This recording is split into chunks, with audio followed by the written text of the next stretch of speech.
শেষ মুহূর্তে রূপাকে বিমানে ওঠার আগেই ধরে ফেলল দীপা। হ্যাঁ বন্ধুরা, অনুরাগের ছোঁয়ার আগামী পর্বে এমনটাই ঘটতে চলেছে। সোনাকে নিয়ে যখন সবাই পিকনিকে আনন্দ করতে থাকে, এমন সময় বীরের প্রচুর জ্বর আসাতে কান্না করতে থাকে। দীপা বলে ডাক্তার বলেছিল বীরের জ্বর আসলে উনার কাছে নিয়ে যেতে, তাই আমাকে বীরকে নিয়ে ডাক্তারের কাছে যেতে হবে। সোনা বলে মা তুমি আবার চলে যাবে আমাকে ছেড়ে? দীপা বলে না মা, ভাইয়ের জ্বর হয়েছে তাই ডাক্তারের কাছে যাব আর আসবো। সোনা বলে আমিও যাব তোমাদের সাথে। দীপা বলে ঠিক আছে চল। এই বলে দীপা, উর্মি ও সোনা বীরকে নিয়ে রওনা দেয়। অন্যদিকে রূপা লাড্ডুর বাবার সাথে বাসায় চলে যায়। লাড্ডুর বাবা মাসি যখন বিদেশে চলে যাবে বলে ব্যাগ গুছাতে থাকে, তখন রূপা একা একা দাঁড়িয়ে তার মায়ের কথা ভাবতে থাকে। এমন সময় লাড্ডুর বাবা বলে বৃন্দে তাড়াতাড়ি কর, গাড়ি চলে এসেছে। আর লাড্ডু রূপাকে বলে দিদি চল আমরা অনেক দূরে চলে যাই। এই বলে তারা গাড়িতে করে বিমানবন্দরে যাওয়ার জন্য রওনা হয়। অন্যদিকে সোনা বারবার বায়না করতে থাকে গাড়ির সামনে বসবে বলে। দীপা না করে, সোনা দীপার কোনো কথাই শুনে না। তারপর দীপা বাধ্য হয়ে বীরকে সোনার সাথে পেছনের সিটে বসিয়ে দেয়। উর্মি গাড়ি চালাতে চালাতে বলে হিংসুকুটি নামটা রূপা ঠিক ভেবেই দিয়েছিল। আসলে সোনা একটা হিংসুকুটি মেয়ে।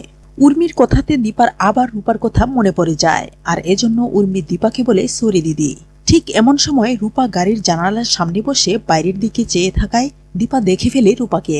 দীপা উর্মিকে বলে বনু গাড়ি ঘোরা, আমি এক্ষুনি দেখলাম রূপাকে। রূপা ওই হলুদ ট্যাক্সি করে যাচ্ছে। উর্মি বলে দিদি তোর মাথা ঠিক আছে? এখানে কোথা থেকে আসবি রূপা? রূপা নেই। দীপা বলে না বনু, রূপাকে আমি স্পষ্ট দেখেছি। তখন সোনা বলে তুমি তো সবসময় পাতা মেয়েকে দেখতে পাও, কিন্তু কোথায় পাতা মেয়ে?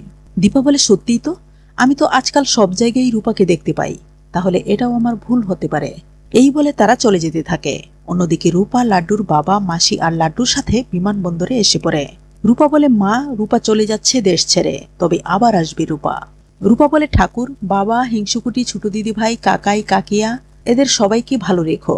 রূপা আরো বলে বাবা, রূপা তোমার থেকেও মস্ত বড় ডাক্তার হয়ে দেশে ফিরে আসবে।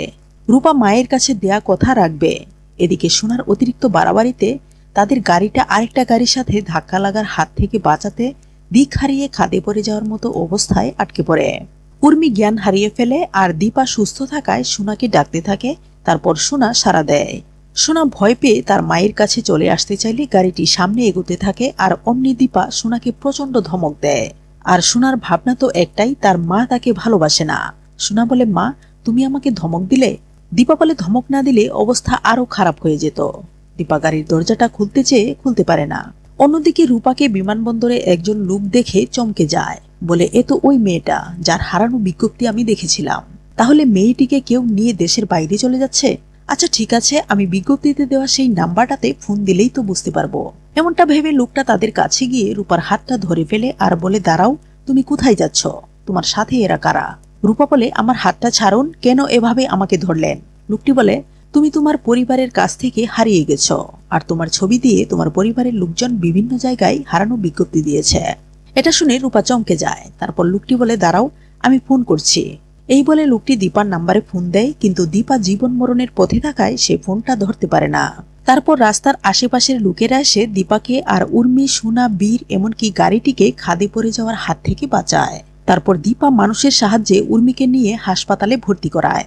তারপর হঠাৎ দীপার মনে হয় কেউ তাকে ফোন দিয়েছিল। দীপা তো সবসময় প্রস্তুত থাকেন, নিশ্চয়ই কেউ না কেউ রূপার ব্যাপারে তাকে ফোন করতে পারে। তাই আর দেরি না করে তাড়াতাড়ি ওই নাম্বারে ফোন দেয়। লোকটি ফোন তুলে বলে দিদি, আপনি ছোট্ট মেয়েটিকে খুঁজছিলেন, আমি পেয়ে গেছি তাকে। দীপা আশ্চর্য হয়ে বলে কোথায়? লোকটি বলে বিমানবন্দরে। দীপা বলে আপনি থাকুন, আমি আসছি।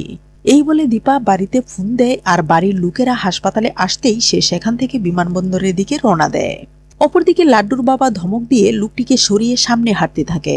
এদিকে দীপা বিমানবন্দরে উপস্থিত হয়ে লোকটিকে ফোন দেয়। লোকটি দীপার সাথে দেখা করে বলে দিদি, এখানেই ছিল ওই মেয়েটির সাথে একজন পুরুষ, একজন মহিলা ও ছোট একটা বাচ্চা ছেলে ছিল। দীপা বলে কোন দিকে গেছে ওরা? লোকটি বলে ওই তো সামনের দিকেই গেছে। দীপা দৌড়ে ছুটে যায় সামনে এবং রূপা বলে চিৎকার করে ডাকতে থাকে। এমন সময় হঠাৎ রূপার কানে তার মায়ের ডাক ভেসে আসে। রূপা থেমে যায়। লাড্ডুর বাবাকে বলে কাকু, এখানে আমার মা এসেছে, মা আমাকে ডাকছে।